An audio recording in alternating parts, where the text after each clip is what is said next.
Hi friends, എല്ലാവർക്കും നമസ്കാരം. എല്ലാവർക്കും നമ്മൾ സ്റ്റേഡിലേക്ക് സ്വാഗതം. അപ്പം ഞാനിന്നേ വന്നിട്ടുള്ളത് ഒരു കുഞ്ഞൊരു വ്ളോഗായിട്ടാണ് കേട്ടോ. അത് ഞാൻ നാട്ടിൽ നിന്ന് കൊടുന്ന സാധനങ്ങളൊക്കെ പഴുപ്പിക്കാൻ വേണ്ടി വെച്ചിട്ടുണ്ടായിരുന്നു. അതൊക്കെ പഴുത്തത് നിങ്ങളുടെ അടുത്ത് കാണിച്ചു തരാം. പിന്നെ കുറച്ച് ചക്കലിശ്ശേരി ഞാൻ കുറച്ചെടുത്തിട്ട് ഫ്രിഡ്ജിൽ വെച്ചിട്ടുണ്ടായിരുന്നു. ചക്ക കൊടുന്നത് അടുത്ത് നെല്ലിശ്ശേരി ഉണ്ടാക്കുക, കുഞ്ഞ് ചിക്കൻ കറി. അതൊക്കെ ഇന്നത്തെ ഒരു ദിവസത്തെ ഒരു കുഞ്ഞൊരു വ്ളോഗ്. ഒക്കെ ഉണ്ടല്ലോ, എങ്ങനെയുണ്ട് എന്ന് കണ്ടിട്ട് അഭിപ്രായം പറയണം കേട്ടോ. ചക്ക ഇവിടെ വേവിക്കാൻ വെച്ചിട്ടുണ്ട്. മഞ്ഞൾപ്പൊടി ഉപ്പ് ഇട്ട് കുറച്ച് വെള്ളം ഒഴിച്ചിട്ട് വേവിക്കാൻ വെച്ചിട്ടുണ്ട്. അടച്ചിട്ട് വേവിക്കണം.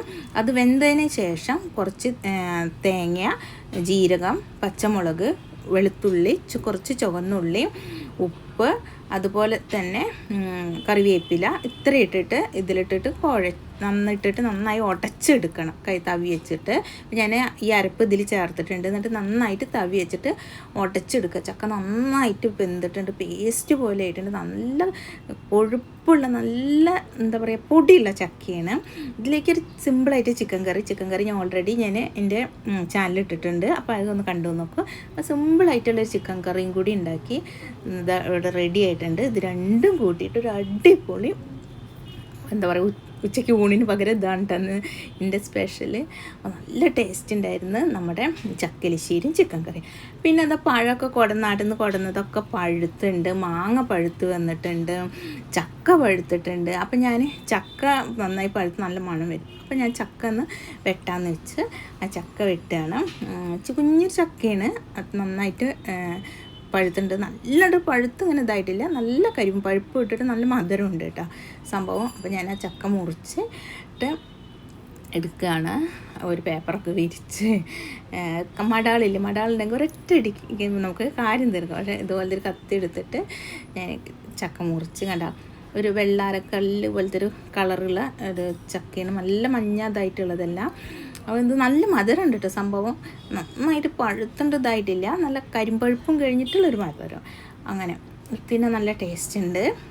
അപ്പം ഞാൻ ഒരു ചക്കയുടെ ഇതെടുത്തിട്ട് മുറിച്ച് അത്യാവശ്യം ചോളയൊക്കെ പറിച്ച് വെച്ച് പിന്നെ ഒരു കഷ്ണം ഞാൻ മാറ്റി വെച്ച് നമുക്ക് പിന്നെ നന്നായിട്ട് ഒന്നും കൂടി പഴുത്തതിന് ശേഷം കഴിക്കാൻ വിചാരിച്ചു. കരിമ്പഴുപ്പ് ഇഷ്ടമാണ് ഇവിടെ മക്കൾക്ക്, രണ്ടും ഇഷ്ടമാണ്. അപ്പോൾ ഇപ്പം തന്നെ മുറിക്കണം എന്ന് പറഞ്ഞിട്ടുള്ളതുകൊണ്ടാണ് ഞാൻ മുറിച്ചത്. അവർക്ക് തീരെ ക്ഷമയില്ല അതുകൊണ്ട്. അപ്പോൾ ഞങ്ങൾ മുറിച്ച് പഴുത്ത ചക്ക. അപ്പോൾ ആദ്യം കൊല്ലത്തെ ചക്ക, പച്ചച്ചക്ക, എലിശ്ശേരി, ഇടിഞ്ചക്ക, ഉപ്പേരി ഒക്കെ കഴിച്ച് കേട്ടോ. അവിടെ പഴുത്ത ചക്കയും കഴിച്ച്. അപ്പോൾ ഞാൻ ഇതൊക്കെ കൂണൊക്കെ ചെത്തി അടിപൊളിയായിട്ട് എന്തൊരു മധുരമായിരുന്നു സംഭവിച്ചിട്ടാ ഈ പറയുമ്പോൾ തന്നെ എൻ്റെ വായിൽ വീണ്ടും അത്രയ്ക്ക് ടേസ്റ്റ് ഉണ്ടായിരുന്നു. അപ്പോൾ ഞാൻ മക്കുട്ടികൾക്കും കൊടുത്ത് ഞങ്ങളും കഴിച്ച്. പിന്നെ കുറച്ച് ചക്കക്കുരും കാര്യങ്ങളൊക്കെ ഉണ്ട്. അപ്പോൾ ആദ്യം നമ്മൾ എലിശ്ശേരി ഉണ്ടാക്കാൻ എടുത്ത് വെച്ച ചക്കയിൽ ചക്കക്കുരു ഉണ്ടായിരുന്നു, അതും ഞാൻ എടുത്ത് വെച്ചിട്ടുണ്ട്. ഇനി അതേറ്റ് ചക്കക്കുരുമായിട്ട് എന്തെങ്കിലുമൊക്കെ ഉണ്ടാക്കണം. അപ്പോൾ ഇവിടെ ഞാൻ ചക്കയൊക്കെ പറിച്ചെടുത്തിട്ടുണ്ട്. നിങ്ങൾക്കൊക്കെ കിട്ടിയ ചക്ക പ്രാവശ്യത്തെ.